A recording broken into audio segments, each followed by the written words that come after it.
এই ঠান্ডায় রান্নাঘরে গিয়ে 3-4 রকমের রান্না করতে কার ভালো লাগে বলুন তো? তাই শর্টকাটে বানিয়ে নিলাম নতুন আলুর এই মজাদার রেসিপিটি।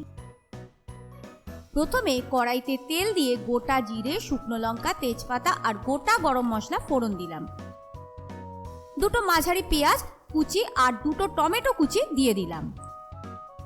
1 চামচ নুন দিয়ে ভালো করে ভেজে নিলাম। তারপর দিলাম 1 চামচ আদা রসুন পেস্ট। তারপর একে একে দিয়ে দিলাম 1/2 চামচ কাশ্মীরি লঙ্কা, 1/2 চামচ হলুদ গুঁড়ো, 1/2 চামচ জিরে গুঁড়ো আর 1/2 চামচ ধনে গুঁড়ো। দিয়ে দিলাম দুটো চেরা কাঁচা লঙ্কা। নতুন আলুগুলো আগে থেকেই সেদ্ধ করা ছিল, সেগুলি হাত দিয়ে একটু ভেঙে দিয়ে দিলাম।